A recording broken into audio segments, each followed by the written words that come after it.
नमः संस्कृताय प्रिय संस्कृत मित्राणि, संस्कृत सेवा में आप सभी का स्वागत है। हम लोगों ने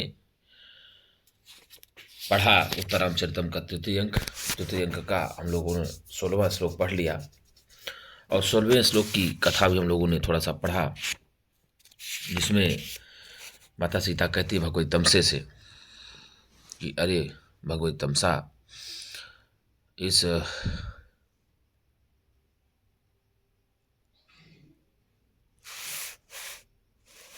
माता सीता जी तमसा से कहती हैं कि मेरे पुत्र उत्पन्न करने से क्या लाभ, किम वा मया प्रसूतया, मेरे पुत्र उत्पन्न करने से क्या लाभ, यदि इस प्रकार से मेरे दोनों पुत्रों के कुछ विरल और श्वेत कलियों के तुल्य सुंदर दांतों से उज्ज्वल निरंतर मनोहर तुतली बोली और हास्य से युक्त सदा सुंदर शोकमल की जोड़ी को आर्यपुत्र ने अभी तक चुम्बन नहीं किया, ऐसा तमसा से सीता जी कहती हैं।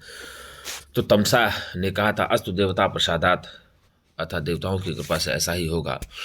तो उसकी आगे की कहानी आज हम लोग पढ़ेंगे। हम लोगों ने भाग 13 तक पढ़ लिया, आज हमारा 14वां भाग है, इस वीडियो में हम लोग आज पढ़ेंगे। तो मित्रों, आपसे एक निवेदन भी है, यदि आपको अच्छा लगता है तो एक बार लाइक और सब्सक्राइब जरूर करें, और हो सके तो मित्रों को भी अपने शेयर करें संस्कृत सेवा इस चैनल को, और संस्कृत सेवा को आप आगे बढ़ाने का आप भी काम करें। और ऐसा शुभ अवसर आपको यदि मिला है तो उसका भी आप लाभ उठा लें। आपके लिए हम फ्री ऑफ कास्ट ये चलाए हुए हैं, और जो छात्र धन के अभाव में नहीं पढ़ पाते उन्हीं के लिए यह सारी कक्षाएं चलाई जा रही हैं।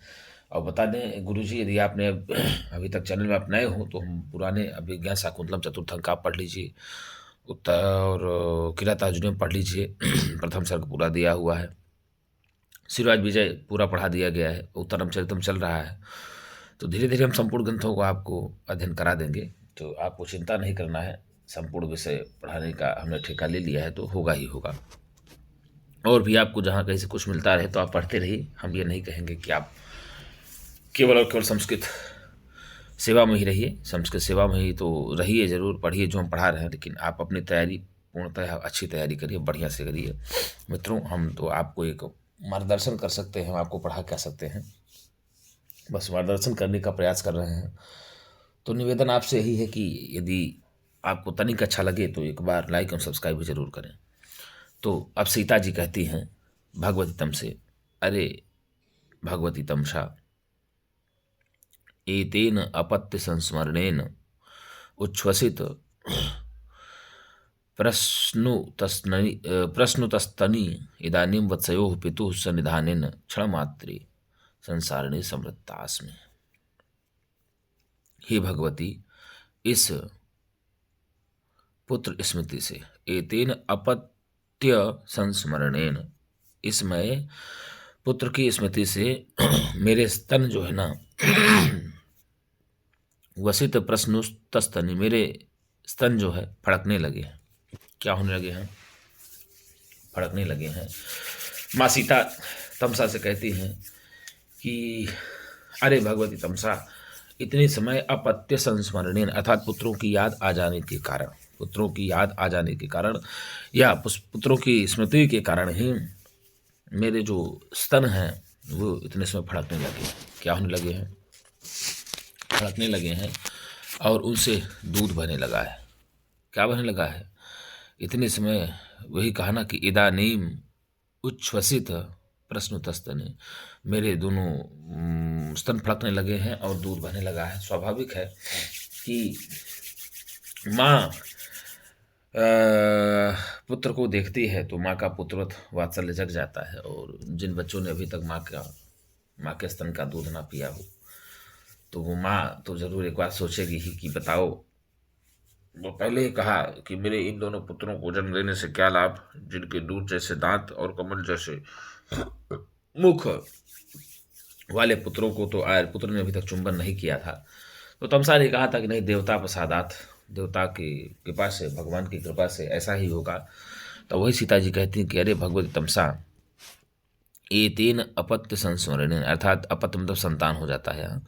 तो इस प्रकार से मेरे पुत्रों की स्मरण हो जाने से, स्मृति आ जाने से, मेरे इदानीम इस समय मेरे जो है ये प्रस्तुत स्तनी अर्थात जो स्तन है ना वो फड़कने लगे हैं और उच्छ्वसित मेरे स्तनों से दूध निकलने लगा है, दूध बहने लगा है। और कहा इदानीम इस समय वत्सयोः बच्चों के पिता, वत्सयोः पितुः बच्चों के पिता राम के सन्निधान समीप आ जाने पर, राम के सन्निधान समीप आ जाने पर क्षण मात्र के लिए, क्या क्षण मात्र के लिए, मैं संसारिणी समृत्तास्मि, मैं संसारिणी सी हो गई हूँ, गृहस्थनी सी हो गई हूँ।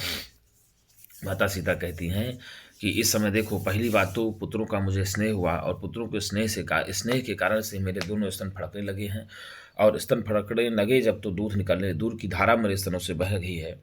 और इतने समय एक पक्ष तो वहाँ चला गया और दूसरा पक्ष ये हुआ कि उनके पिता भी सामने खड़े हैं। तो दोनों पुत्रों के पिता के सामने खड़े होने के कारण से मैं इतने समय क्षण मात्र के लिए गृहस्थी बन गई हूँ, गृहस्थनी हो गई हूँ, संसारिणी सी हो गई हूँ। सीता जी कहती है, किससे कहती है? तमसा से कहती है। क्या कहती है फिर देख लीजिए। अरे भगवत तमसे एतेन अपत्य संस्मरणेन, इस समय मैं पुत्रों के स्मरण से या पुत्रों की स्मृति से मेरे स्तनों से दूध निकलने लगे हैं और मेरा स्तन फड़कने लगा है, जिस कारण से मेरे स्तनों से दूध निकल रहा है। और इदानीम वत्सयोः, और इस समय वत्सयोः पितुः अर्थात दोनों पुत्रों के पिता के सन्निधान समीप होने पर क्षण मात्र के लिए ऐसा लगता है कि मैं संसारिणी समृत्तास्मि, मैं संसारिणी सी हो गई हूँ। क्या हो गई हूँ? संसारिणी सी हो गई हूँ। तो एतेन अपत्य संस्मरणेन, तो अपत्ययोः संस्मरणेन बन जाएगा। क्या होगा गुरु जी? अपत्ययोः संस्मरणेन, अपत्ययोः संस्मरणेन, तो इसमें बता दें आपको तत्पुरुष समास हो जाएगा। कौन सा समास होगा? तत्पुरुष समास हो जाएगा। और संस्मरणम की बात यदि किया जाए तो सम से स्मृ, सम स्मृ ल्युट, संस्मरणम यदि प्रत्यय पूछा जाए तो सम स्मृ ल्युट होकर के संस्मरणम बन जाएगा। और उच्छ्वसित में तो फड़कते हुए होता जानते हैं, प्रश्न जैसे दूध बह रहा हो, ऐसे स्तनों की बात की जा रही है यहाँ पर। तो उच्छ्वसितौ प्रश्नुतौ स्तनौ यस्याः सा, क्या बनेगा गुरुजी? उच्छ्वसितौ, उच्छ्वसितौ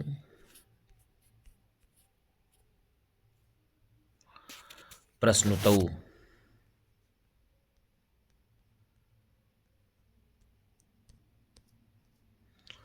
उच्छ्वसितौ प्रश्नुतौ यस्याः सा,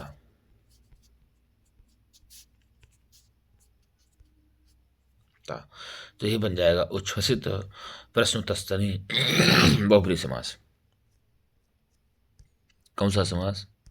यदि आपसे पूछ ले कि उच्छ्वसित प्रश्नुतस्तनी में कौन सा समास है, तो उच्छ्वसित प्रश्नुतस्तनी में बहुब्रीहि समास है। कौन सा? बहुब्रीहि समास है। और उच्छ्वसित में उच्छ्वसता प्रत्यय,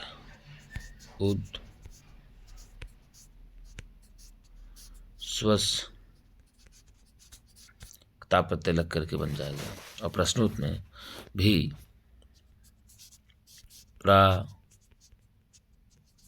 स्नु और क्ता प्रत्यय रख करके प्रश्न बन जाएगा। और संसारिणी कही कि इस समय मात्र संसारिणी में हो गई हूँ, गृहस्थी हो गई हूँ, तो संसार से इन गी प्रत्यय हो जाएगा। संसारिणी में संसार से इनी गीप होकर के संसारिणी बन जाएगा। ठीक है ना? एक रुद्रोप सूत्र से ही अप्रत्यय भी हो जाता है प्रसभा में। ठीक है गुरु जी। तो भगवती तम से, अरे भगवती तम से एतेन अपत्य संस्मरणेन, इस समय मैं पुत्रों की स्मृति हो जाने के कारण से मेरे मन में मेरे दोनों स्तन फड़कने लगे हैं और मेरे दोनों स्तनों से दूध बहने लगा है। क्या बहने लगा है? दूध बहने लगा है। और इदानीम वत्सयोः पितुः अर्थात तो पुत्रों के पिता के सन्निधान समीप होने पर क्षण मात्र के लिए मैं संसारिणी सी हो गई हूँ, मैं क्षण मात्र के लिए गृहस्थिणी सी हो गई हूँ। तो पुत्रों के पिता के समीप होने पर क्षण मात्र के लिए संसारिणी सी कौन हो गई? माता सीता हो गई हैं। किससे कह रही हैं? तमसा से कह रही हैं। किसके लिए कह रही हैं? राम के लिए कह रही हैं। और किसके स्मरण से माता सीता के दोनों स्तन फड़कने लगे हैं? तो दोनों पुत्रों के स्मरण से माता सीता के स्तन जो है फड़कने लगे हैं, ठीक है ना। और किसके स्मरण से माता सीता के स्तनों से दूध बहने लगा है? तो पुत्रों के स्मरण से माता सीता के स्तनों से दूध बहने लगा है, ठीक है, पुत्रों की याद आ जाने के कारण। किससे कह रही हैं? तो तमसा से कह रही हैं। कौन कह रही है? सीता कह रही हैं। किसके बारे में कह रही हैं? पुत्रों के बारे में कह रही हैं। तो सीता के समय कौन खड़े हो गए? राम खड़े हैं। अब कहा किमत्रोच्यते,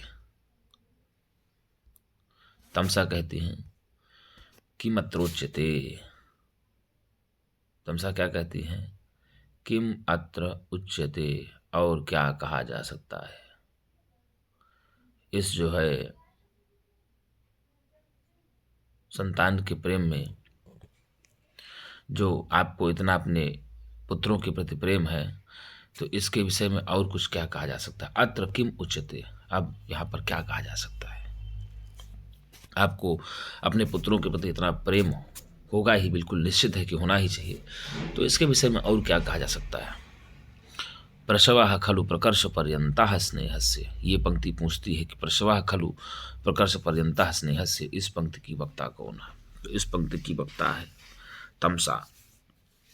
किससे कहती हैं? सीता से कहती हैं कि संतान के विषय में तो कहना ही क्या है, हैं? संतान के विषय में अत्यंत स्नेह जो हो रहा है, इस स्नेह के विषय में तो कहना ही क्या है। तो भैया सीधे कहा प्रसवाः खलु प्रकर्ष पर्यंताः स्नेह, अर्थात संतान जो है वस्तुतः प्रेम की चरम सीमा होती है। क्या होती है? प्रसवाः खलु प्रकर्ष पर्यंताः स्नेहस्य, अर्थात जो प्रसवाः जो संतान होते हैं वह स्नेह की तो अंतिम सीमा तक होती है, प्रकर्ष सीमा होती है। अर्थात संतान के लिए इतना माता के हृदय में प्रेम होता है कि वो कितना भी प्रेम करेगी अपने संतान से उतना कम ही होगा। इसलिए माँ सीता कहती हैं तमसा से, माँ सीता से कहती हैं कि जो संतान का प्रेम होता है ना, वह वस्तुतः चरम सीमा तक ही होता है, मतलब अंतिम अवस्था तक माँ अपने पुत्र से प्रेम करती है। परम च एतत् अन्योन्य संश्लेषणम पित्रोः, परम च एतत् अन्योन्य संश्लेषणम पित्रोः, मतलब किंतु यह माता पिता के हृदय को परस्पर मिलाने वाली कड़ी है। परम लेकिन च एतत् अन्योन्य, परंतु यह जो कड़ी है ना, माता और पिता को संश्लेषणम पित्रोः, माता और पिता को मिलाने वाली है।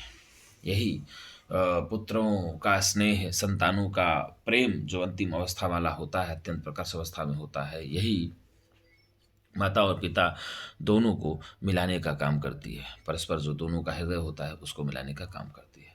तो दोनों माता और पिता को मिलाने का कार्य कौन करती है? तो संतान का प्रकर्ष प्रेम करता है। क्या संतान का प्रकर्ष प्रेम जो है किसको मिलाने का कार्य करता है? तो माता पिता की कड़ी को या माता पिता के हृदय को मिलाने का कार्य करता है पुत्र का प्रेम, ठीक है। और पुत्र का प्रेम कैसा है? तो पुत्र का प्रेम भैया प्रकर्ष पर्यंता है, प्रकर्ष पर्यंता है। पुत्र का प्रेम कैसा है? प्रकर्ष पर्यंता है। प्रकर्ष पर्यंत तक किसका प्रेम है? तो पुत्र का प्रेम है। तो तमसा कहती है किम अत्र उच्यते, यहाँ पर पुत्रों के विषय में क्या कहा जाए? यहाँ पर पुत्रों के विषय में और क्या कहा जा सकता है? प्रसवाः खलु प्रकर्ष पर्यंताः स्नेहस्य, पुत्रों का जो प्रेम होता है ना, वस्तुतः वह अपनी चरम सीमा तक ही होता है, उसमें कोई भी प्रकार की कमी नहीं होती। परम च एतद् अन्योन्य संश्लेषणम पित्रोः, और यह माता पिता के एक दूसरे के हृदय को मिलाने की कड़ी होती है। माता पिता के हृदय को एक दूसरे से मिलाने का भी कार्य करता है कौन? प्रेम, संतान का प्रेम। ऐसा तमसा जी कह रहे हैं। तो यदि आप हाँ पूछ लेता है गुरु जी कि प्रसवाः खलु प्रकर्ष पर्यंतः स्नेहस्य, तो आपसे पूछ लेगा प्रकर्षस्य पर्यंतः। यदि आपसे पूछे प्रकर्ष पर्यंतः में कौन सा समास है, तो प्रकर्षस्य पर्यंतः। क्या कहा गुरु जी? प्रकर्षस्य पर्यंतः बराबर प्रकर्ष पर्यंतः, प्रकर्षस्य पर्यंतः बराबर प्रकर्ष पर्यंतः, षष्ठी तत्पुरुष समास हो जाएगा। कौन सा? षष्ठी तत्पुरुष समास हो जाएगा। अन्योन्य संश्लेषणम, तो अन्योन्यस्य संश्लेषणम, अन्योन्यस्य अन्योन्यस्य मतलब एक दूसरे को मिलाने का कार्य करता है। अन्योन्यस्य, अन्योन्यस्य, परस्परस्य, अन्योन्यस्य संश्लेषणम। अन्योन्यस्य मतलब होता है परस्परस्य, एक दूसरे को मिलाने का कार्य करता है। कौन? तो पुत्र का स्नेह भी माता पिता के एक दूसरे के हृदय को मिलाने का भी कार्य करता है। ठीक है। और संश्लेषणम में यदि पूछ ले कि कौन सा प्रत्यय होगा, क्या प्रकृत प्रत्यय होगा, सम उपसर्ग है, संश्लिष,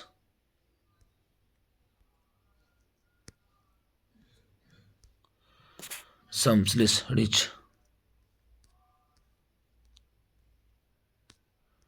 और ल्यूट हो जाएगा। संश्लिष ल्यूट, संश्लिष रिच और ल्यूट होकर के ही संश्लेषम बन जाएगा। और माता चा पिता चा पितरौ बन जाएगा, तयो हो। ठीक है ना, पितरो हो जाएगा। माता चा पिता चा तयो हो, पितरो बन जाएगा। तो जानते हैं पितरौ में एक से द्वंद्व समास हो जाता है। तयो में ही षष्ठी व्यक्ति द्विवचन पितरो बन जाता है, पिता और मात्रा हो जाता है। ठीक है ना। यहाँ एक से समास होकर के ही दोनों के स्थान पर पितृ शब्द शेष रहता है और माता पितरौ भी रूप बनता है। ठीक है। तो माता च पिता च और तयो पितरो बन जाता है षष्ठी व्यक्ति द्विवचन में। तो तमसा कहती है कि अत्र किम उच्यते, इसके विषय में और क्या कहा जा सकता है। ये जो स्नेह है ना, इसके विषय में और कुछ भी नहीं कहा जा सकता, जितना भी कहो उतना कम ही होगा। प्रसवा खलु प्रकर्ष पर्यंतः स्नेह से, संतान का प्रेम तो वस्तुतः अंतिम अवस्था तक होता है। यह प्रेम की चरम सीमा होती है। सामान्य वस्तुतः जो प्रेम होता है संतान के प्रति वो तो वस्तुतः चरम सीमा होती है। परम च एतद् अन्योन्य संश्लेषण पितरो, और यह माता पिता के हृदय को मिलाने की भी कड़ी होती है। माता पिता को मिलाने वाला भी एक तरीके से कहा जाए तो संभावना भी बन रहती है प्रेम की। कर रहा है। ठीक है ना। अब श्लोक बोल रही है तमसा, क्या बोलती है देखिए। अंतःकरणतत्त्वस्य दंपत्यो स्नेह संशयात् आनन्दग्रन्थिरेकोऽयम् अपत्यमिति पठ्यते। अंतःकरणतत्त्वस्य दंपत्यो स्नेह संशयात् आनन्दग्रन्थिरेकोऽयम् अपत्यमिति पठ्यते, अपत्यमिति पठ्यते। भाई साहब सीधे कहा अपत्यम इति अर्थात संतान, अपत्य मतलब संतान, यह अनुपम सुख की गांठ कही जाती है। संतान इसकी अपत्यम इति पठ्यते अर्थात संतान इसकी अत्यंत सुंदर ग्रंथि, एक सुंदर गांठ पढ़ी जाती है, कही जाती है। अंतःकरणतत्त्वस्य दंपत्यो स्नेह संश्रयात् आनन्दग्रन्थिरेकोऽयम् अपत्यमिति पठ्यते। क्या कहा? अयम, अयम एकः आनन्दः ग्रन्थिः, अयम यह एकः एक आनन्दः आनंद रूपी, कैसी गुड़ी? आनंद रूपी। ठीक है ना। ग्रंथि गांठ क्या है? यह एक आनंद रूपी जो गांठ है, यह अनुपम सुख की जो गांठ है, अपत्यम इति पठ्यते, संतान की कही जाती है। ये जो संतान की एक अपत्य आनंद रूपी गांठ है ना, यह संतान की जो एक अपत्य, अपत्य मतलब संतान होता है, अर्थात अपत्यम यह संतान की, अयम यह, अयम मतलब यह, अपत्यम संतान की, एकाह एक आनंद ग्रंथि आनंद रूपी जो गांठ है ना, गांठ पढ़ी जाती है। गांठ कही जाती है। ठीक है, तो अंतः करण तत्वस्य दंपत्यो स्नेह संश्रयात्, दंपत्यो जाया चा पति चा दंपत्या। तो दंपत्तियों की बात यदि किया जाए, किसकी बात किया जाए? दंपत्तियों, पति और पत्नी की। जिसके भैया पति और पत्नी की अंतःकरण तत्वस्य, अंतःकरण के तत्व में स्नेह संश्रयात्, स्नेह का आश्रय होने के कारण, प्रेम का आश्रय होने के कारण, मतलब कहने का प्रकार इस प्रकार से कहते हो कि पति पत्नी के अंतःकरण के तत्व में छुपे हुए प्रेम का आश्रय होने के कारण जो संतान है, कौन है? जो संतान है, अयम यह आनंद ग्रंथि, एक आनंद ग्रंथि, यह एक एकदम सुखकर गांठ पठ्यते इति पठ्यते, पढ़ी जाती है, कही जाती है। तो सीधे कहेंगे दंपत्यो हो, पति पत्नी की। किसके गुरुजी? पति पत्नी की अंतःकरण तत्व से, अंतःकरण के तत्व में स्नेह संश्रयात्, स्नेह के कारण जो लगी रहती है आनंद रूपी गंठी, उस गांठ का कारण है अपत्य रूपी संतान कही जाती है। क्या कही जाती है? अपत्य रूपी संतान कही जाती है। अर्थात यह जो संतान है, यह अनुपम सुख की गांठ कही जाती है। किसके अंदर वो लगी रहती है? तो भैया पति और पत्नी के अंदर आनंद रूपी गांठ लगी रहती है। और कैसी गांठ है? तो संतान रूपी आनंद, संतान, यह अनुपम सुख की गांठ कही जाती है। तो अनुपम सुख की गांठ क्या कही जाती है? संतान कही जाती है। संतान किस प्रकार के सुख की गांठ कही जाती है? तो अनुपम सुख की गांठ कही जाती है। और पति पत्नी के हृदय रूपी प्रेम का आश्रय होने के कारण, क्या कहा? पति पत्नियों के हृदय रूपी प्रेम का आश्रय होने के कारण जो संतान है, तो पति और पत्नी के प्रेम रूपी हृदय का आश्रय कौन होती है? संतान होती है। संतान किसके हृदय के प्रेम का आश्रय होती है? संतान होती है। और वह संतान आनंद रूपी सुख की गांठ कही जाती है। क्या कही जाती है? आनंद रूपी सुख की, अनुपम सुख की गांठ कही जाती है। थोड़े बड़े नहीं, अलौकिक सुख की गांठ कही जाती है। तो अंतःकरण तत्वस्य दंपत्यो स्नेह संश्रयात्, आनंद ग्रंथिरेकोऽयम् अपत्यमिति पठ्यते। क्या कहा? दंपत्यो हो, जाया चा पति चा, दंपति बनता है। तो आपको बता दें, पति और पत्नी के अंतःकरण तत्व से, अर्थात अंतःकरण रूपी तत्व के प्रेम का आश्रय होने के कारण, यह अंतःकरण में लगी हुई, या हृदय रूपी तत्व के प्रेम का आश्रय होने के कारण, प्रेम का आश्रय होने के कारण, स्नेह संश्रयात्, स्नेह के साथ प्रेम का आश्रय होने के कारण संतान जो होता है, अपत्यम, संतान जो होती है, यह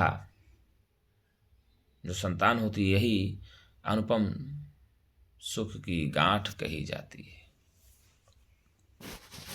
क्या कही जाती है गुरुजी? अनुपम सुख की गांठ कही जाती है। तो पति पत्नी के अंतःकरण में छिपी हुई आनंद के सुख की अनुपम गांठ क्या कही जाती है? संतान कही जाती है। ठीक, संतान क्या कही जाती है? पति और पत्नी के अंतःकरण में छुपी हुई आनंद की गांठ कही जाती है। कौन कहता है? तमसा कहती है। किससे कहती है? सीता से कहती है। तो अंतःकरण तत्वस्य, तो अंतःकरणम एव तत्वम तस्य रूपक तत्पुरुष समास हो जाएगा। अंतःकरणम एव, अंतःकरणम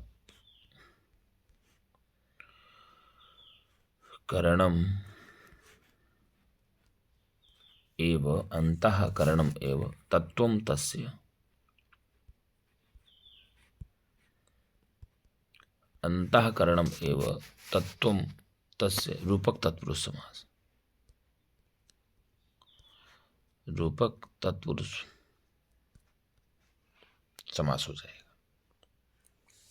ये इसका मतलब ही होता है अंतःकरण तत्व का, कि मन, बुद्धि, चित्त और अहंकार, इन चारों को दर्शन इन चारों को दर्शनों में अंतःकरण कहा जाता है। इन चारों के दर्शनों में ही अंतःकरण कहा जाता है।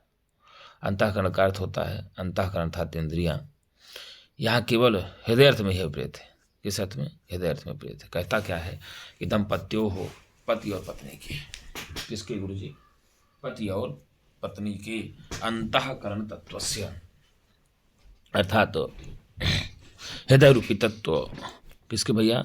हृदय रूपी तत्व के स्नेह संशयात, प्रेम का आश्रय होने के कारण, हृदय रूपी तत्व के अंदर प्रेम का आश्रय होने के कारण, स्नेह का आश्रय होने के कारण जो संतान है, जो पुत्र होते हैं, यह आनंद ग्रंथि ही एको यम पठ्यते है।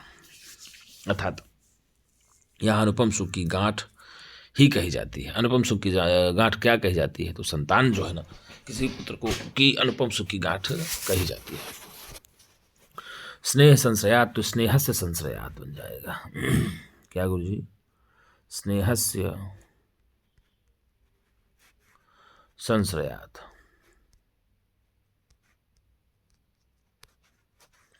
षष्ठी तत्पुरुष समास हो जाएगा। स्नेह संशयात, स्नेह से संशयात बताएंगे आप। यदि पूछेगा कि स्नेह संशयात में कौन सा समास है, तो षष्ठी तत्पुरुष समास हो जाएगा। और संशय में यदि आपसे पूछ ले प्रकृत प्रत्यय, तो सम श्री अच होकर के, सम श्री अच होकर के ही बन जाएगा संशय। और संशयात हेतु अर्थ में पंचमी विभक्ति हो जाती है। स्नेह संशयात में जो है, जो संशयात है वह हेतु के अर्थ में होने के कारण से पंचमी हो जाती है। और आनंद ग्रंथि, तो आनंदस्य ग्रंथि, आनंद ग्रंथि में अगर पूछेगा तो आनंदस्य ग्रंथि बनेगा, आनंद ग्रंथि, आनंदस्य ग्रंथि, आनंद ग्रंथि बन जाएगा। ठीक है ना, षष्ठी तत्पुरुष समास हो जाएगा। और अपत्य मतलब आप समझते हैं संतान होगा। मुझे क्या होगा? अपत्य मतलब क्या होगा? संतान हो जाएगा।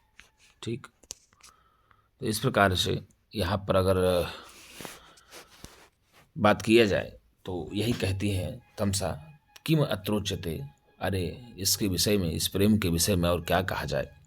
प्रसवा खलु प्रकर्ष बनता है स्नेह से। संतान तो प्रेम की अंतिम अवस्था होती है, अर्थात चरमावस्था होती है। परम च एतत् अन्योन्य संश्लेषणम पितरोः, और यह माता और पिता के हृदय को मिलाने वाली कड़ी भी होती है। क्या होती है?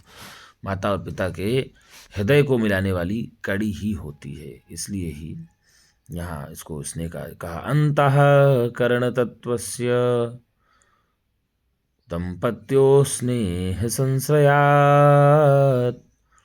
आनंद ग्रंथिरेकोयम अपत्यमिति पठ्यते। अपत्यम इति किम पठ्यते? तो संतान, आनंद ग्रंथि एकोयम, जो संतान है वह आनंद रूपी एक गांठ पढ़ी जाती है। ठीक है, संतान क्या पढ़ी जाती है? आनंद रूपी एक गांठ पढ़ी जाती है। किसके हृदय में स्नेह का उत्पन्न करने का कारण होती है? तो माता पिता के हृदय में स्नेह का को उत्पन्न करने का कारण होती है। माता पिता के हृदय में स्नेह को उत्पन्न करने का कारण कौन होती है? संतानें होती हैं। तो ये कहा दंपत्यों, माता और पिता के अंतःकरण तत्व से, अंतःकरण के हृदय में स्नेह संशयात, स्नेह के कारण ही अपत्यम, जो संतान है, अयम संतान है, या जो संतान है, आनंद ग्रंथि एकः पठ्यते, एक आनंद रूपी गांठ पढ़ी जाती है। ऐसा तमसा कहती है। किससे? सीता से कहती है। किससे कहती? कुछ सीता से कहती है। अब वासंती कहती है इतोपि देवः पश्यतु, हे भगवान और भी देखिए, इधर भी देखिए। इतः अपि देवः पश्यति, इतः मतलब इधर भी। एक अव्यय आता है इतः ततः। इतः का मतलब होता है यहाँ से, और ततः मतलब वहाँ से। तो इतः अपि देवः पश्यतु, अरे देव इधर भी देखिए। इतः मतलब हे देव इधर भी देखिए। यदि पूछ लेगा कि इतोपि में कौन सी संधि है, तो इतोपि में पूर्ण रूप संधि हो जाएगी। पहले विसर्ग होगा इतः धन अपि, फिर एंगा पदांतादति सूत्र से पूर्व संधि होकर के इतोपि बन जाएगा। अब क्या आया? अनुदिवसम अवर्धयत प्रियाते यमचिर निर्गत मुग्ध लोलबर्हं मणिमुकुट इवोच्छिखः कदम्बे नदति स एष वधूशिखः शिखंडी। अब वासंती राम से कहती है कि हे प्रभु इतोपि देवः पश्यतु, हे देव इधर भी देखिए। क्या कहती है? इधर भी देखिए। क्या देखिए? कहती क्या है? अनुदिवसम अवर्धयत प्रियाते यमचिर निर्गत मुग्ध लोलबर्हं मणिमुकुट इवोच्छिखः कदम्बे नदति स एष वधू सखः शिखंडी। क्या कहती हैं? अनुदिवसम अवर्धयत प्रियाते यमचिर निर्गत मुग्ध लोलबर्हं मणिमुकुट इवोच्छिखः कदम्बे नदति स एष वधू सखः शिखंडी। एष वधू सखः शिखंडी नदति। यह अर्थात जो वधू का सखा है, शिखंडी मोर है, अर्थात आपकी पत्नी का सखा है, वह क्या कर रहा है? नदति शब्द कर रहा है। क्या कर रहा है? शब्द कर रहा है। अर्थात कहने का मतलब ये हुआ, जिस मोर को सीता देवी ने पाला था वह मोर आज जो है क्या कर रहा है? शब्द कर रहा है।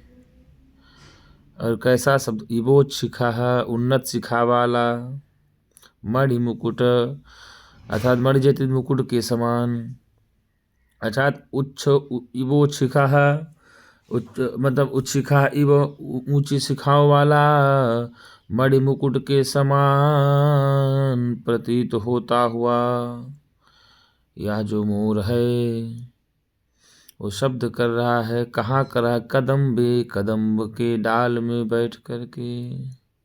तो यही कहा कदम्बे इवोच्छिखः मणि मुकुटः, अर्थात कदम्ब की डाल पर बैठा हुआ उन्नत शिखा वाला मणि मुकुट के समान। एष वधू सखा शिखंडी, यह जो वधू का सखा है शिखंडी मोर है। ये कर रहा है, क्या कर रहा है? स नदति, शब्द कर रहा है। क्या कर रहा है? शब्द कर रहा है। तो पहले देखते हैं शुरू से। अनुदिवसम अवर्धयत प्रियाते यमचिर निर्गत मुग्ध लोलबर्हं मणि मुकुट इवोच्छिखः कदम्बे नदति स एष वधू सखः शिखंडी। तो यह क्या कहता है गुरुजी कि अचिर निर्गत मुग्ध लोलबर्हं, अचिर निर्गत मुग्ध लोलबर्हं का मतलब ये हुआ निकले हुए मनो, निर्गत ये कहा ना, निकले हुए मनोहर और चंचल पंख वाले, मुग्ध लोलबर्हं मतलब पंख वाले, अर्थात निकले हुए चंचल और मनोहर पंख वाले। यम जिस, यम मतलब जिस मोर को, ते प्रिया तुम्हारी प्रिया, आपकी प्रियतमा यानी माता सीता ने अनुदिवसम प्रत्येक दिन, अनुदिवसम प्रतिदिन अवर्धयत पाल पोस करके बड़ा किया था। क्या किया था? पाल पोस करके बड़ा किया था। तो भैया यही कहा कि अचिर निर्गत, शीघ्र ही निकले हुए, अचिर निकले तो नए नए निकले हुए, अत्यंत मनोहर मुग्ध, अत्यंत मनोहर एवं चंचल लोलबर्हं, मनोहर एवं चंचल मोर पंख वाले। तो अचिर शीघ्र ही निकले हुए चंचल और मनोहर पंख वाला कौन था? तो वधू सखा शिखंडी था। शिखंडी कैसा था? तो शीघ्र ही निकले हुए चंचल और मनोहर पंखों से युक्त था। तो यही कहा चिर ही निकले हुए अत्यंत मनोहर और चंचल मोर पंख वाले। यम जिस मोर को, जिस मोर को क्या कहा, अचिर ही शीघ्र ही निकले हुए मनोहर और चंचल मोर पंख वाले जिस मयूर को ते प्रिया तुम्हारी प्रिया ने अर्थात माता सीता ने अनुदिवसम प्रत्येक दिन अवर्धयत पाल पोस कर बड़ा किया था, पाला पोसा था। तो देवी सीता ने किसको प्रत्येक दिन पाला पोसा था, तो वधू सखा शिखंडी को पाला था। शिखंडी को किसने प्रतिदिन पाला था, तो माता सीता ने पाला था, ठीक है ना। तो यही कहा कि अनुदिवसम अवर्धयत प्रियाते, यह प्रिया किसके लिए कहा गया है, ते प्रिया अर्थात तुम्हारी प्रियतमा यानी सीता के द्वारा अनुदिवसम अवर्धयत प्रतिदिन पाला पोसा गया था, अर्थात आपकी सीता ने उसको प्रत्येक दिन पाला पोसा था। सा एष वधू सखा शिखंडी, वह यही वधू सखा शिखंडी है जो शब्द कर रहा है। तो कैसा है, तो कहा मणि मुकुट के समान, किसके समान गुरुजी, अर्थात उन्नत शिखा वाला मणि मुकुट के समान कदम्ब के ढाल पर बैठ करके यह शब्द कर रहा है। तो अनुदिवसम अवर्धयत प्रियाते यमचिर निर्गत बुग्धलोल बरहम मणिमुकुट इवोच्छिखा कदम्बे नदति स एष वधू सखा शिखंडी। कहती है वासंती, अरे देव इतः अपपश्यते, अरे देव इधर भी देख लीजिए। अभी तक तो आपने करिसावक को देखा, करिसावक के पुत्र को देखा, मतलब हाथी के पुत्र को देखा, अर्थात करिसावक को देखा। अब देखिए माता सीता करिसावक को पाली थी, और करिसावक के साथ साथ माता सीता ने मयूर को भी पाली थी। क्या की थी, मयूर को भी पाली थी, और वो मयूर भी आज बड़ा हो गया है। जो मयूर बालक था वो मयूर भी आज बड़ा हो गया है, तो वह भी देखने लायक है। तो वही कहती है वासंती राम से, हे प्रभु इधर भी देखिए, अनुदिवसम अवर्धयत प्रियाते यमचिर निर्गत मुग्धलोल बरहम मणि मुकुट इवोच्छिखा कदम्बे नदति स एष वधू सखा शिखंडी। यही कहा अचिर निर्गत मुग्ध लोल बरहम, तथा शीघ्र ही निकले हुए अत्यंत मनोहर और चंचल मोर पंख वाले यम, जिस मोर को, यम से ही बोध हो जा रहा है, जिस शिखंडी को, जिस मोर को ते प्रिया आपकी प्रियतमा यानी सीता ने अनुदिवसम अवर्धयत प्रत्येक दिन पाला था। प्रतिदिन क्या किया था, प्रतिदिन गुरुजी उनको पाला पोसा था। क्या किया था, पाला पोसा था। सा वही यह, स एष वही यह मोर जो है ना, स एष वही यह मोर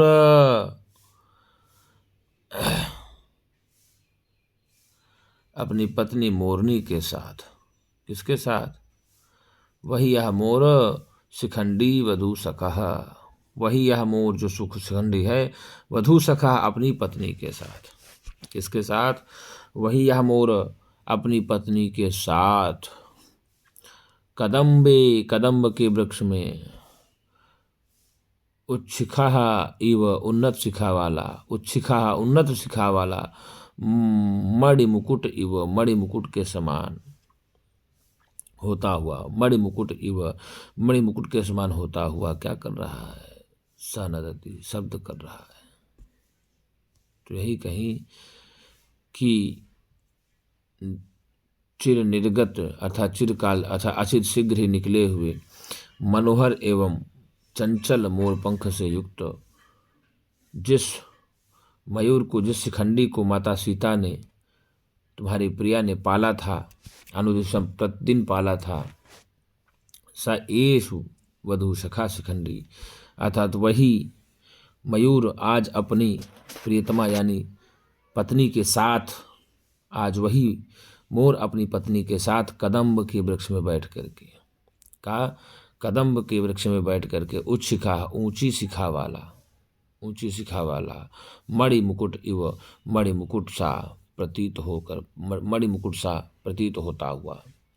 कैसा हुआ? मणिमुकुट के जैसा प्रतीत होता हुआ। स नदति शब्द कर रहा है, नदति शब्द कर रहा है। तो मणिमुकुट सा प्रतीत होता हुआ शब्द कौन कर रहा है? शिखंडी कर रहा है। किसके साथ बैठा है? तो प्रियतमा के साथ बैठा है। कहाँ पर बैठा है? तो कदम्ब के डाल में बैठा है। कदम्ब के डाल में कौन बैठा है? तो जिस मोर को सीता देवी ने पाला था वही मोर बैठा है। ये बात कौन बोल रही है? वासंती बोल रही। किससे बोल रही है? राम से बोल रही है। क्या बोल रही है? तो अनुदिवसम अवर्धयत प्रियाते यमचिर निर्गत मुग्ध लोल बरहम मणिमुकुट इवो शिखा कदम्बे नदति स एष वधू सखा शिखंडी। कहती हैं, क्या कहती हैं भैया? सीधे सीधे कहीं। अचिर निर्गत मुग्धलोल बरहम, शीघ्र ही निकले हुए मनोहर और चंचल मोर पंख से युक्त यम, जिस मयूर को ते प्रिया तुम्हारी प्रिया ने अनुदिशम अवर्धयत यानी सीता देवी ने प्रतिदिन पाल पोस कर बड़ा किया था। स एष वधू सखा शिखंडी, सह एष शिखंडी वधूषकः, वह यही मोर अपनी प्रियतमा के साथ कदम्बे कदम्ब की डाल पर बैठ करके उच्छिखा उन्नत शिखा वाला मणिमुकुट इव मणिमुकुट सा होता हुआ, मणिमुकुट सा मणिमुकुट के समान होता हुआ क्या कर रहा है? नदति नाद कर रहा है, शब्द कर रहा है। तो मणिमुकुट के साथ समान प्रतीत होता हुआ कौन नाद कर रहा है? तो शिखंडी कर रहा है। किसके साथ बैठा है? तो अपनी प्रियतमा के साथ बैठा है। कहाँ पर बैठा है? तो बता रहा है कदम्ब की डाल पर बैठा है। कैसी शिखा वाला है? उन्नत शिखा वाला है। उन्नत शिखा वाला कौन है? तो उन्नत शिखा वाला मयूर है। कौन है गुरुजी? उन्नत शिखा वाला मयूर है। तो अनुदिवसम में यदि पूछ ले कि कौन सा समास है, तो दिवसे दिवसे इति अनुदिवसम, दिवसे दिवसे इति। क्या कहेंगे? दिवसे दिवसे इति बन जाएगा अनुदिवसम, अव्ययी भाव समास हो जाएगा वीप्सार्थ में, अव्ययी भाव समास। अनुदिवसम यदि पूछ ले कौन सा समास हो जाएगा? अनुदिवसम में अव्ययी भाव समास हो जाएगा। अवर्धयत का जानते ही हैं, यहाँ बढ़ाया होता है और वृद्ध से, किससे गुरुजी? वृद्ध से ऋच प्रत्यय होकर के। कौन सा प्रत्यय? वृद्ध वर्धने से ऋच प्रत्यय होकर के लंग लकार प्रथम एक वचन में रूप बनता है। अवर्धयत अवर्धयताम अवर्धयन रूप बन जाता है। अवर्धयत अवर्धयताम अवर्धयत बन जाता है। अचिर, तो अचिर यहाँ शीघ्र होता है। अचिर का मतलब क्या होता है? शीघ्र निकले हुए, अत्यंत मनोहर और चंचल। बरहम पंख वाले, बरहम मतलब पंख होता है। तो यदि पूछ ले कि अचिर निर्गत मुग्ध लोल बरहम में कौन सा समास होगा? तो अचिरम निर्गतम मुग्धम लोलम बरहम यस्य तम। क्या कहेंगे गुरुजी?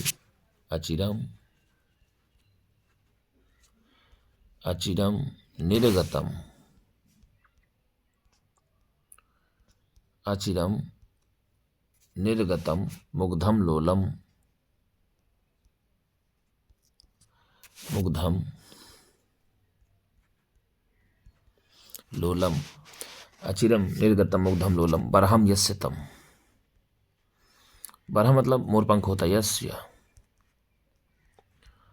तम बन जाएगा अचिर निर्गत मुग्ध लोल बरहम में बहुब्रीहि समास हो जाएगा।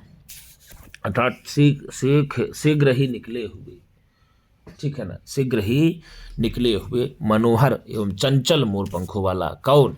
तो भैया मयूर हो जाएगा। तो निर्गत में यदि पूछ लिया जाए तो निर्गमता प्रत्यय हो जाएगा। क्या कहा? निर्गमता प्रत्यय होकर के निर्गत बन जाएगा। और मणिमुकुट तो जानते हैं, मणिजटित मुकुटा मणिमुकुट हो जाता है।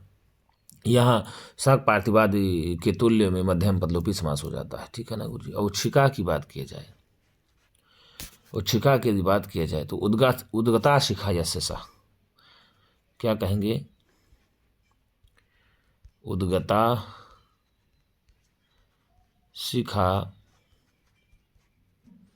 यस्य सह, तो उच्छिखा बन जाएगा, बहुब्रीहि समास बन जाएगा। कौन सा समास बन जाएगा? बहुब्रीहि समास हो जाएगा। और नदति रहता है, नदंती रूप चलता है, नद से लट लकार हो जाता है। नदति में नद से लट लकार होकर के प्रथम पुरुष एक वचन में बन जाएगा। नद से लट लकार प्रथम पुरुष एक वचन में रूप बन चाहे, नदति रूप चलता है, नदति रहता है, नदंती, नदति, नदथा, नदथ, नदाम, यदाव, नदावा। और वधू शखा, तो वध्वा शखा, क्या कहेंगे आप? वधू शखा मतलब वध्वाह शखा, तत्पुरुष समास हो जाएगा। वध्वाह, वध्वाह सखा इति वधू सखा, षष्ठी तत्पुरुष समास हो जाएगा। कौन सा समास? षष्ठी तत्पुरुष समास हो जाएगा। और यहाँ पर राजा हा सखिभ्यश्च सूत्र से ही, समासांतर प्रत्यय होने से ही सख शब्द का सखा रूप हो जाता है। ठीक है ना? किस सूत्र से? राजा सखिभ्यश्च सूत्र से ही, ये समासांत है ना, इसमें इसलिए इस कारण से ही टच प्रत्यय होने के कारण ही सख शब्द को जब सखा बन जाता है, जब समासांत होगा तो। और वधू सखी टच होकर के वधू सखा बन जाता है। वधू सखी ऐसे करेंगे, वधू धन सखी और टच होकर के ही वधू सखा बन जाएगा समासांत में। ठीक है गुरु जी। शिखंडी मतलब मोर ही होता है। ठीक है, शिखंडी मतलब क्या होता है? मोर होता है। तो शिखंड से इन प्रत्यय मतवर्थ में लग करके ही शिखंडी बन जाएगा। शिखंड से इनी, किससे? शिखंड से इन प्रत्यय मतवर्थ में लग करके ही शिखंडी बन जाएगा। और आपको बता दें गुरु जी, तो यहाँ जो है ना, मणिमुकुट इव में उपमालंकार होता है। मणिमुकुट इवोच्छिखा, तो मणिमुकुट इव जो है यहाँ मणिमुकुट के समान। किसके समान? मणिमुकुट के समान। कौन? वधू सखा शिखंडी। क्या कर रहा है? शब्द कर रहा है। कहाँ कर रहा है? कदम्ब के वृक्ष में कर रहा है। तो वासंती कहती है, इतोपि देवः पश्यतु, अरे देव इधर भी देखिए, हे राम इधर भी देखिए। अनुदिवसम अवर्धयत प्रियाते, अनुदिवसम कह अवर्धयत, तो शिखंडी अवर्धयत। केन अवर्धयत, तो प्रियया अवर्धयत, प्रिया के द्वारा। ठीक है ना? किसके द्वारा बढ़ाया गया? तो प्रिया के द्वारा बढ़ाया गया था। और अचिर निर्गत मुग्ध लोल बरहम कहा, तो शिखंडी। तो यही कहा कि अनुदिवसम अनुदिवसम अवर्धयत प्रियाते, यमचिर निर्गत मुग्ध लोल बरहम, मणिमुकुट इवो शिखा कदम्बे, नदति स एष वधू सखा शिखंडी। क्या कहा? शीघ्र ही निकले हुए अत्यंत मनोहर और चंचल मोर पंखों वाले, जिस, यह मतलब जिस मोर को, जिस शिखंडी को, ते प्रिया आपकी प्रिया के द्वारा। यहाँ ते वाम वह वैकल्पिक रूप है षष्ठी व्यक्ति एक वचन का। तो आपकी प्रिया के द्वारा ही अनुदिवसम अवर्धयत, प्रत्येक दिन बढ़ाया गया था, पाला पोसा गया था। सा एष वधू सखा शिखंडी, यह वही मोर अपनी पत्नी के साथ, अपनी प्रियतमा के साथ कदम्बे, कदम्ब की डाल पर बैठा हुआ, बैठ करके ही उच्छिखा उन्नत शिखा वाला, मणि मुकुट इव, मणि मुकुट सा होता हुआ, मणि मुकुट के समान होता हुआ, ऐसा लग रहा है कि मणि मुकुट के समान लग रहा है, तो उपमा अलंकार हो गया। तो नदति नाद कर रहा है, तो माल्ली छंद है इसमें। कौन सा है? माल्ली छंद है। माल्ली छंद का लक्षण है नन्मययुतेयम मालिनी भोगिलोकै, नन्मययुतेयम मालिनी भोग। अनुदिवसम अवर्धयत प्रियाते, यमचिर, नहीं माली नहीं इसमें, अनुदिवसम अवर्धयत प्रियासे, यमचिर निर्गत मुग्ध लोल बरहम, मणिमुकुट इवो शिखा कदम्बे, नदति त एष वधू सखा शिखंडी।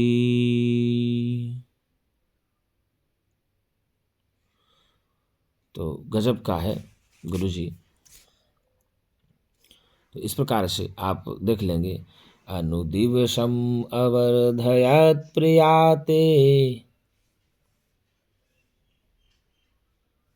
अनुदिवसम अवर्धयत प्रियाते, अर्थात अचिर निर्गत मुग्ध लोल बरहम, शीघ्र ही निकले हुए मनोहर और चंचल मोर पंख वाले ते आपकी प्रिया के द्वारा अनुदिवसम अवर्धयत, प्रत्येक दिन बढ़ाया गया था। ठीक है ना, क्या किया गया था गुरु जी? प्रत्येक दिन बढ़ाया गया था।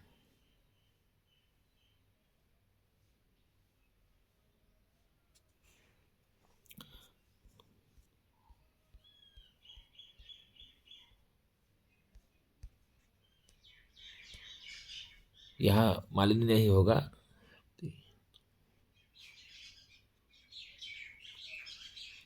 अनुदिवसम अवर्धयत प्रियाते यमचिर निर्गत मुग्ध लोल बरहम, मणिमुकुट इवो शिखा कदम्बे, नदति स एष वधू सखा शिखंडी। पुष्पिताग्रा छंद होगा यहाँ पर। कौन सा छंद होगा गुरु जी? पुष्पिताग्रा छंद। माल्य निकल गया, पुष्पिताग्रा। ये इसमें कौन सा छंद होगा गुरु जी? यदि आपसे पूछ लेगा कि इसमें कौन सा छंद है तो पुष्पिताग्रा छंद है। इसमें कौन सा अलंकार है तो उपमा अलंकार है मणिमुकुट इव में। इसमें गुरु जी मणि मुकुट इव में ही इव के कारण से यहाँ पर उपमा अलंकार हो जाता है। और छंद पूछेगा तो पुष्पिताग्रा। तो अनुदिवसम अर्थात यह कहा आचिर शीघ्र निकले हुए मनोहर एवं चंचल मोर पंख से युक्त ते प्रिया, अर्थात तुम्हारी प्रिया के द्वारा अनुदिवसम अवर्धयत, जो प्रत्येक दिन बढ़ाया गया था, स एष वधू सखा शिखंडी, वह यही मोर अपनी पत्नी के साथ प्रीतमा के साथ कदम्ब की डाल पर बैठा हुआ उन्नत शिखा वाला मणि मुकुट एवं मणि मुकुट के समान नदती, नाद कर रहा है, शब्द कर रहा है। तो छंद की बात पूछेगा तो पुष्पिताग्रा छंद। कौन सा छंद? पुष्पिताग्रा छंद हो जाएगा इसमें। और अलंकार की बात करेगा तो मणि मुकुट इव में उपमा अलंकार होगा। वध्वा सखा, वधु सखा समासांत बन गया, तब षष्ठी तत्पुरुष समास हो जाएगा। ठीक है ना, क्या होगा? सत्पुरुष समास। इव धन उच्छिखा, इव उच्छिखा में गुण संधि हो जाएगा। इव धन उच्छिखा, इव उच्छिखा में गुण संधि हो जाएगा।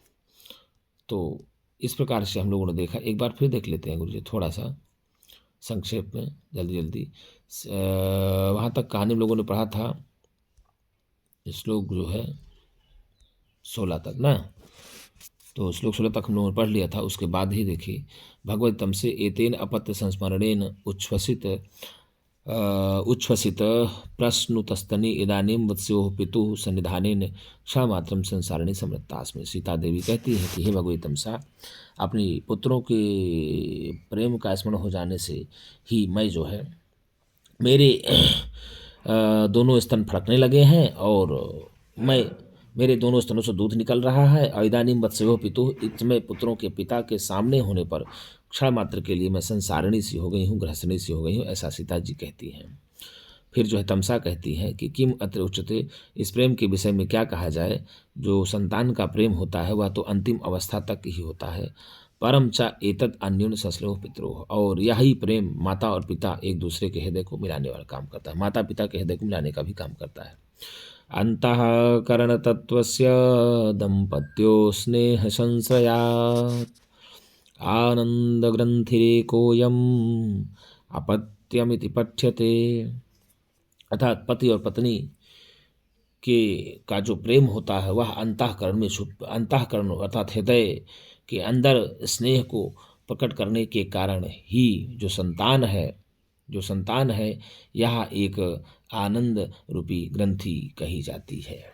तो आनंद रूपी ग्रंथि कौन कही जाती है? संतान कही जाती है। माता पिता को स्नेह को बढ़ाने का कारण कौन हो जाता है? संतान हो जाता है। तो यहाँ जायाचा पतिचा बन जाता है दंपति। आगे फिर वासंती कहती है, देव इतोपि देवः पश्यतु, हे देव इधर भी देखिए। क्या देखने के लिए बोलती हैं? अनुदिवसम् अवर्धयत् प्रियाते यमचिरनिर्गतमुग्धलोलबर्हम् मणिमुकुट इव शिखा कदम्बे नदति स एष वधू सखा शिखंडी। अर्थात शीघ्र ही निकले हुए मनोहर और चंचल मोरपंख से युक्त यम जिस मोर को ते प्रिया तुम्हारी प्रिया ने अनुदिवसम अवर्धयत प्रत्येक दिन बढ़ाया था। दिवसम दिवसम प्रति अनुदिवसम अव्ययीभाव समास हो जाएगा। वही मोर अपनी प्रियतमा के साथ कदम्ब के डाल पर उन्नत शिखा वाला मणि मुकुट के समान बैठ करके ही नदती नाद कर रहा है, आवाज कर रहा है। तो मित्रों, यदि आपको वीडियो एक बार अच्छी लगे तो लाइक और सब्सक्राइब जरूर करें, हो सके तो मित्रों को भी शेयर करें। तो मित्रों, आज के लिए इतना ही। हम पुनः एक नई वीडियो के साथ मिलेंगे। तब तक के लिए नमः संस्कृताय, शुभ रात्रि चा।